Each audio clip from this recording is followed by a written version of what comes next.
देव भगवान की जय। भक्ति भक्त भगवंत गुरु चतुर्नाम बपुए। दिन के पद बंदन किए नाथ विघ्न अनेक। सीतानाथ समारंभा रामानंदाचार्य मध्यमाम् अस्मदाचार्य प्रियंदाम् वंदे गुरु परंपराम्। ध्येयं सदा परिभवत् दोहम् तीर्थम् अस्पदं शिवगिरं किन्तु शरणं विद्यां प्रणतपालभवादितोतं वन्दे महापुरुष ते चरणअरविन्दम्। वन्दे विदेहतन्यापदपुण्डरीकम् कैसौरसौरभसमाहितयोगचित्तम्। हम तुम कृतापमुनिहंसतेजं सन्मानशाले परिपीतपरागपुञ्जम्। दुर्वादलन्दुतितनुतरुणावनेत्रं हेमाम्बरं विभूषणभूषिताङ्गम्। कन्दर्पकोटिकमनीयकिशोरमूर्तिं तुल्यं मनोरथं भजाम्यहम्। नीलाम्बुजश्यामलकोमलाङ्गं सीताक्षमारोपितवाङ्विभागम्। पाणौ महासायिकचारुचापं नमामि रामं रघुवंशनाथम्। अतुलितबलधामं हेमशैलावदेयं धनुर्वनकृशानं ज्ञानिनामग्रगण्यं। सकलगुणनिधानं वारणानामधीशं रघुपतिप्रियभक्तं वातजातं नमामि।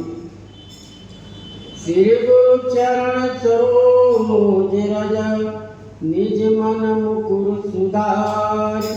बरनो रघुवर विमल जस जो दायक फलचार। सियावर रामचंद्र की जय। श्री राम जय राम जय जय राम।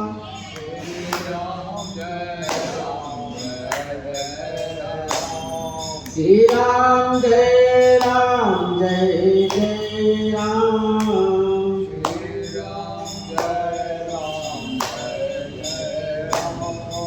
श्री राम जय राम जय जय राम।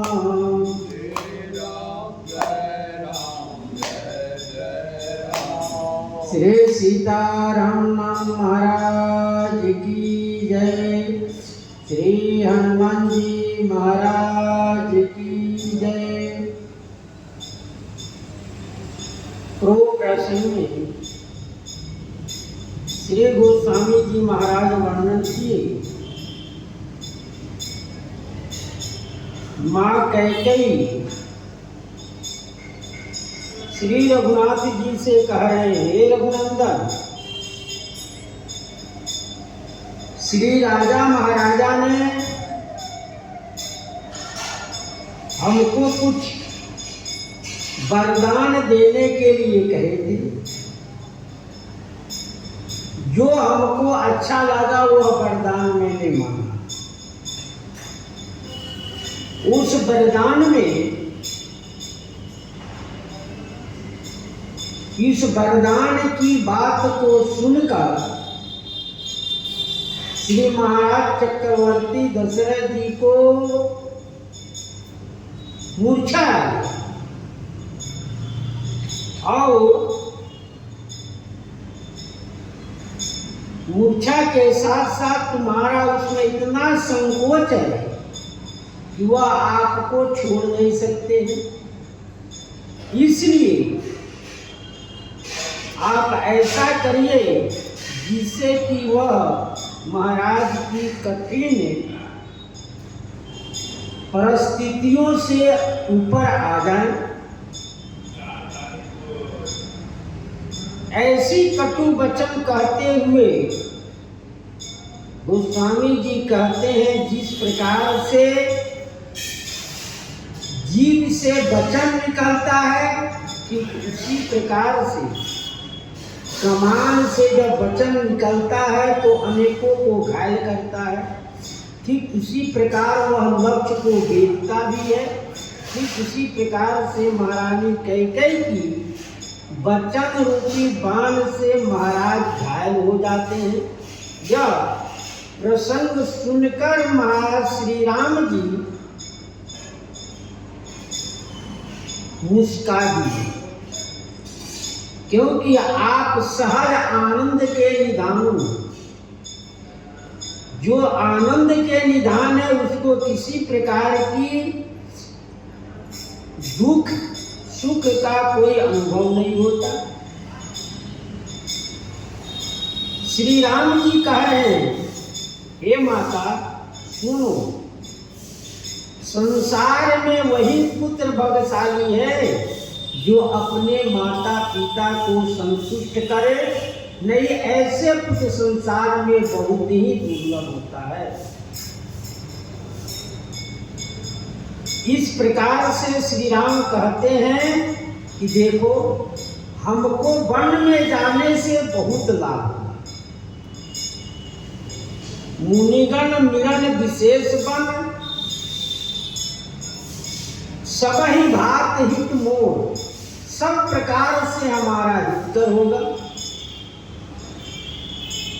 मुनियों से मिलन विशेष रूप से होगा, उसमें भी हम अपने मन से नहीं जा रहे, उसमें भी आपके और पिताजी की आज्ञा है और उसमें आपका सम्मति, आप उसमें सम्मत है कि हाँ राम जी वन को जाएं और श्री भरत जी राज पावे।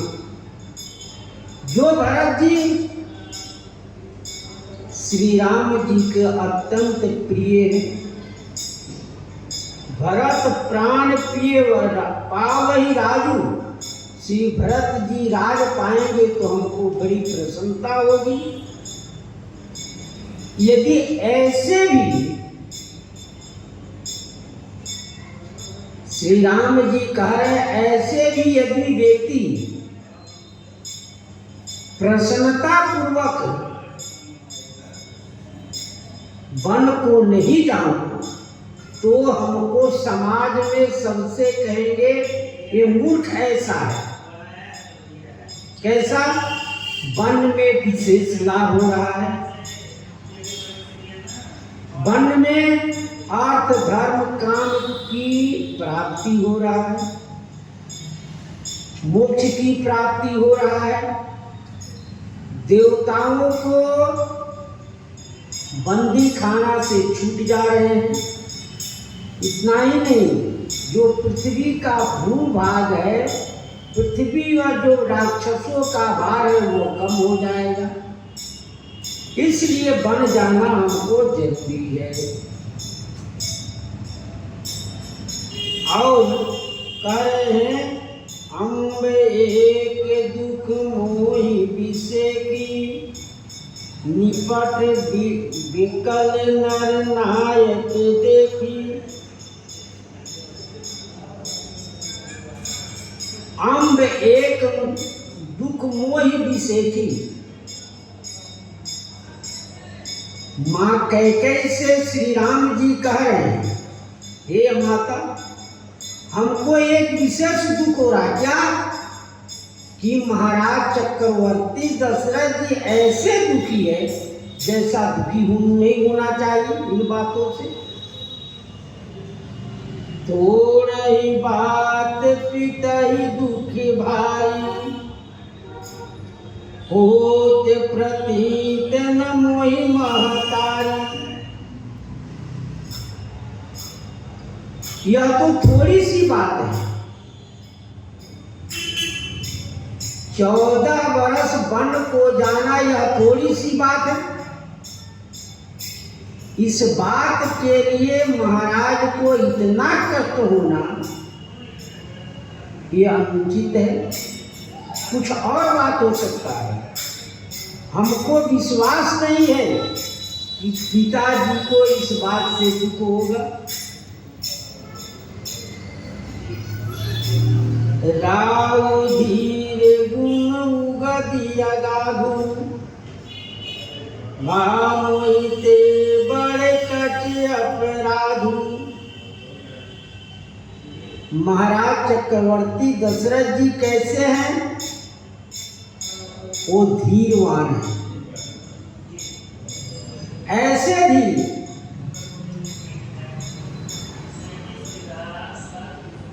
वो किसी भी कार्य के लिए घबराते नहीं हैं। देवता स्वयं देवताओं के साथ स्वयं संग्राम कर घायल होकर भी कभी अधीर नहीं हुए। देवता हमेशा सहायता के लिए आए, आप सहायता किए, लेकिन कभी भी आप धीर नहीं हुए। घायल होकर मूर्छित भी हो गए, तभी भी आप किसी प्रकार के धैर्य को छोड़े नहीं है। ऐसे धीरवान हैं। और गुण में तो समुद्र के तरह अगाध है। समुद्र के तरह वो ऐसे अगाध हैं, समुद्र की गहराई, चौड़ाई, लंबाई अवर्णनीय है। उसी प्रकार से महाराज चक्रवर्ती दशरथ जी भी गुण में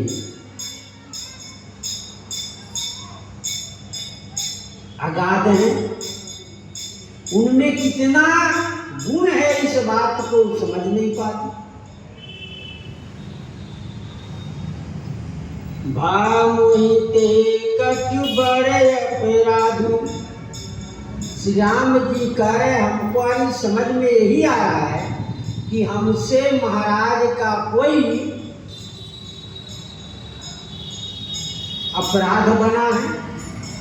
वो अपराध को कह नहीं रहे हैं, जिस अपराध के कारण इतना उनको कष्ट हो रहा है। क्योंकि यदि ये कहते तो उनको कि 14 वर्ष या थोड़ी सी बात है, इस बात के लिए उनको दुख नहीं होना चाहिए था।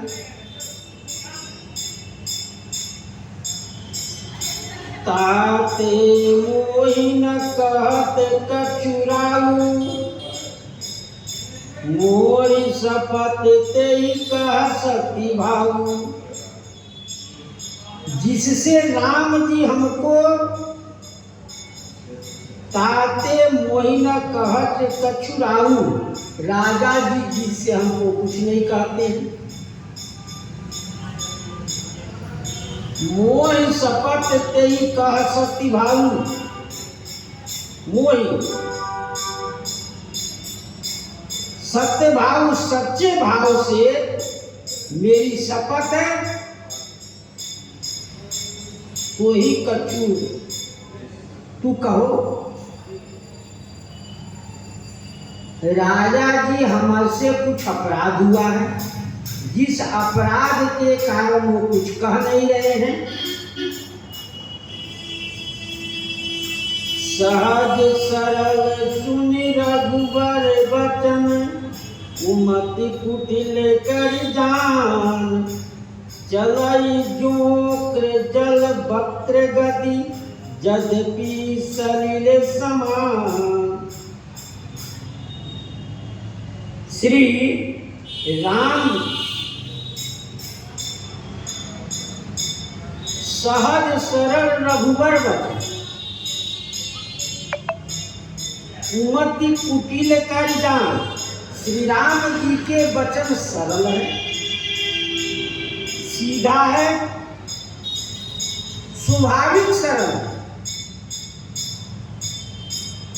कुमति कुटिल कर जान। श्री कैकेयी माँ कुटिल है, उनमें कुमति भरी हुई है। वो श्री राम जी के वचन को कैसे जाने? जैसे उदाहरण दिया, जोंक जो है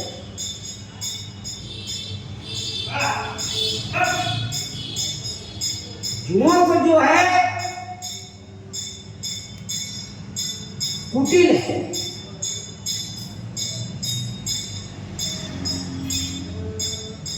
वह सीधा नहीं चलता है।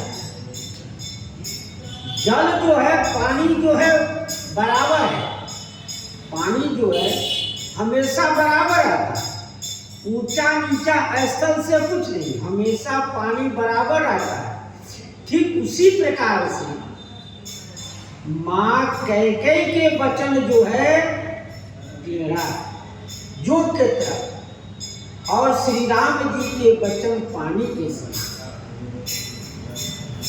श्री राम जी के वचन शुद्ध सत्य है, उनमें किसी प्रकार की बनावट नहीं है, क्योंकि रघुवंशी जो है हमेशा रघुवंशी सत्य ही बोलते हैं। सत्य संग रघुकुल, सत्य संग तुम रघुकुल माही।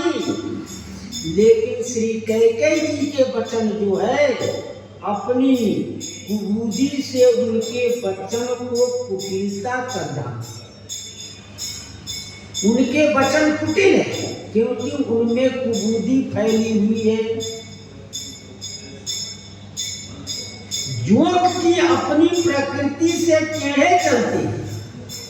जोंक जो है, जैसे जोंक अपने प्रकृति गुण से वह टेढ़ा चलता है। सीधे बच्चों के कुटिल क्यों जानी माँ कैकेयी? तो कहने वो ये सोच रही है कि मुझे प्रिय वचनों से रिझाकर वनवास जाने से बचना चाहते हैं। राम जी वन जाने से सीधा वचन कह दें। सीधा वचन क्या कहे? राम जी ने कहे कि यदि कोई माता पिता को संतुष्ट करने वाला संसार में कम बच्चे हैं जो अपने माता पिता के आज्ञा का पालन करें, उनको प्रसन्न करे, और यदि मैं वन नहीं जाऊं तो क्या होगा? वही समाज में लोग मूर्ख कहेंगे कि वन में अनेकों लाभ होते हुए श्री राम जी वन को नहीं गए। ये सबसे भारी कुटिलता है। और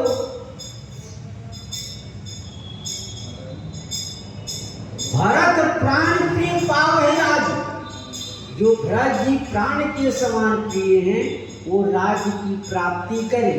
ये सब सरल वचन सुनकर माँ कैकेयी सोचती है कि ये प्रिय प्रिय वचन कहकर हमको क्या करेंगे? प्रसन्न कर देंगे, और प्रसन्न करके यही कहेंगे नहीं जाओ, तू वन मत जाओ, तू वन जाने योग्य नहीं हो, घर में ही रहो। यह कुटिलता उसके मन में है। पर मैं उनके वचनों में भूलने वाली नहीं हूं।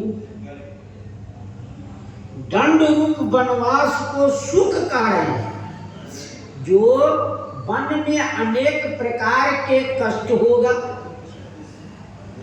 वहां कोई रहने के लिए मकान नहीं है, धूप वर्षा सहने के लिए कोई छत नहीं है, इसलिए वह वन रूप को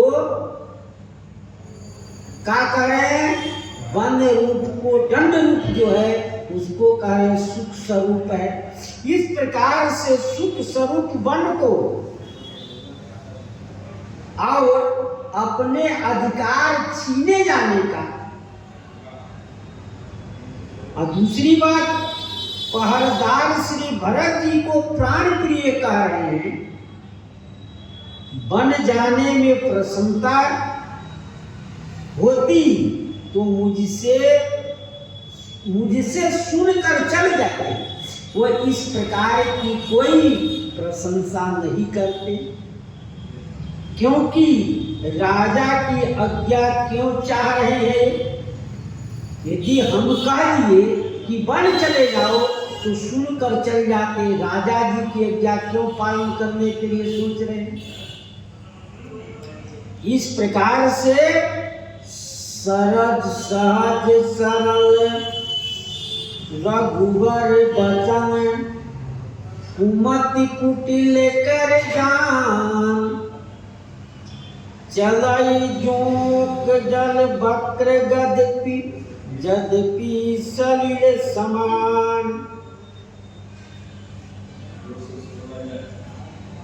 राशि रानी राम रुके पाई, बोली बचन स्नेह जनाई।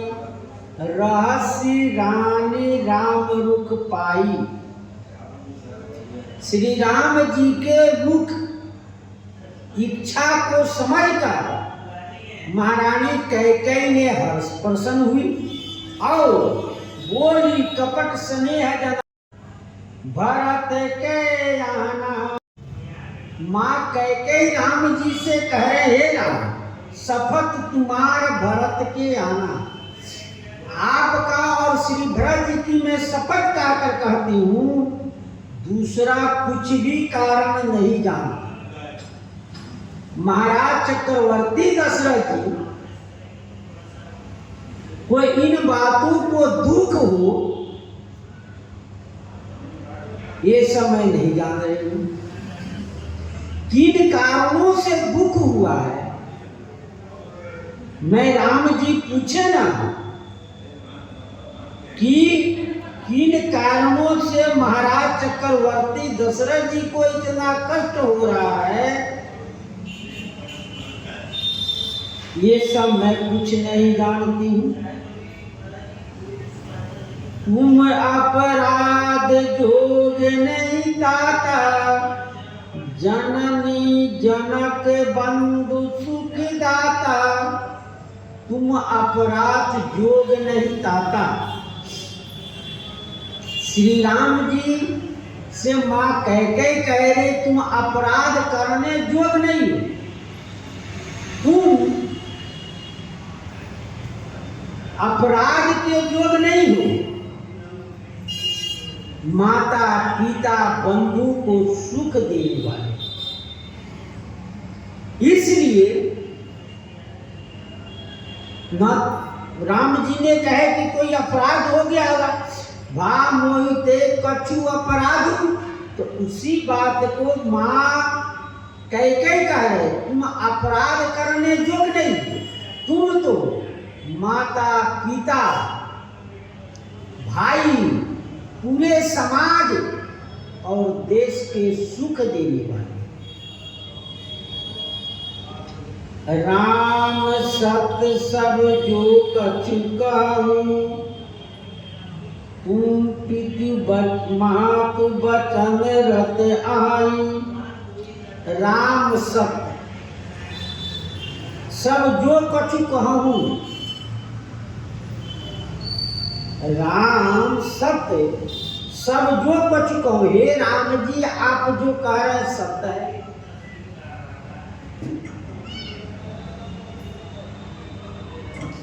तुम पितु मातु वचन रत हो, तुम तो माता पिता भाई बंधु के वचन में रत रहने वाले हो। माता पिता भाई बंधु के सबके वचन में प्रेम करने वाले हो, सबकी बात को सराहना करने वाले हो, सबकी बात को मानकर उनके कार्य में आप रत रहने वाले हो। पितहि बुझाई कहूँ बलि सोई, चौथे पन जई अजस न होई। श्री पिताजी को समझा कर कहिए,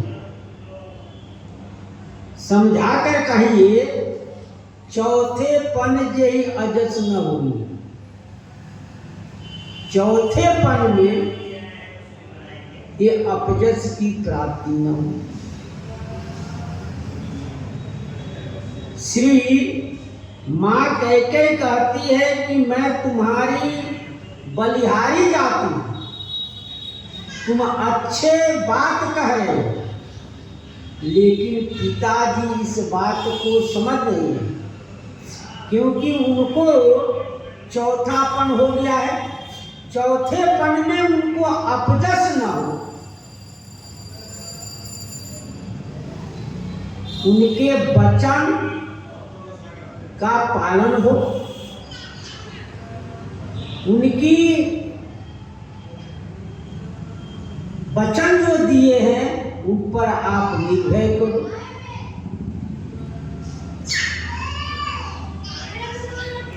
नहीं तो सब इतना दिन किए कराए, अंत में अपजस हो जाता है। आगे कहेंगे कि हम नरक जाए चाहे सुरपुर जाए, कहीं भी जाए, राम जी हमारी बात को न माने, वो घर में रहे। तुम सम सुमन सुकृत जहि दीने। सुकृत राम वो पूर्ण से श्री राम जी ने शरीर धारण किए। तुम समान पुत्र सुकृत पूर्ण से मिला। यदि पूर्ण नहीं किए होते तो आपके समान पुत्र की प्राप्ति नहीं होती। उचितता से निरादर किए, उसमें आपका निरादर किए से उचित नहीं है, फला नहीं। तुम समान, आप बिना पुण्य के फल से प्राप्ति नहीं। महाराज श्री मनु जी शत्रुपा में महाराज चक्रवर्ती दशरथ जी इतने भारी तपस्या की, सूखे खाए, एक पैर पर खड़ा हुए, वायु पी कर रहे, और वो भी वायु पीना भी छोड़कर ठाड़े गह एक पद दूं, तब आपकी तपस्या की। उस पूर्ण का फल है कि आपके जैसे पुण्यात्मा पुत्र की प्राप्ति।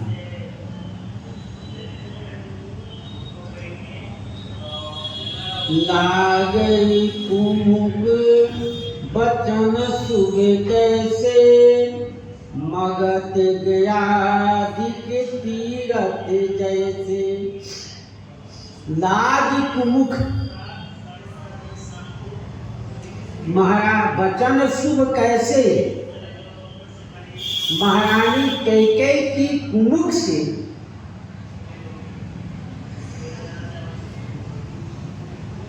सुख वचन कैसे लग रहे हैं, जैसे मगध राज में गया तीर्थ। महाराज त्रिशंकु के छाया से मगध राज है। जहां तक महाराज त्रिशंकु का राज है, छाया पड़ता है, उतने क्षेत्र में मगध है, और उस मगध में गया तीर्थ है। तो श्री महारानी की कुमुख वचन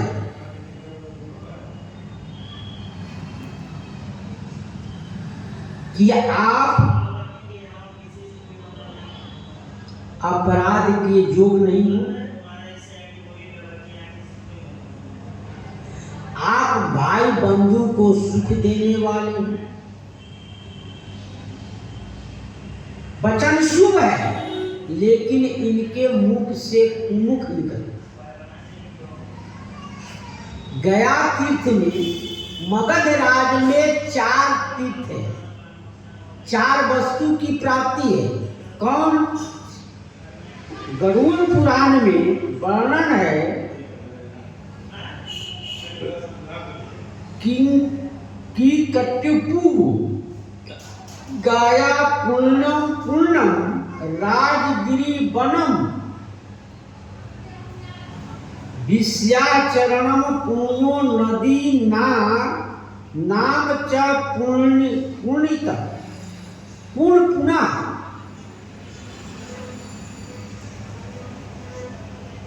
मगध राज में एक गया तीर्थ है, जहां भगवान विष्णु की चरण पादुका है।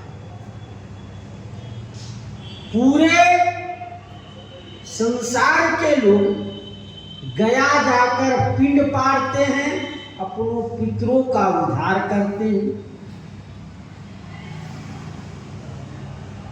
इतना ही नहीं, वहां जो कोई पितर प्रेत बनता है, उसको जाकर गया जी में पिंड पाड़कर उसकी उद्धार करते हैं।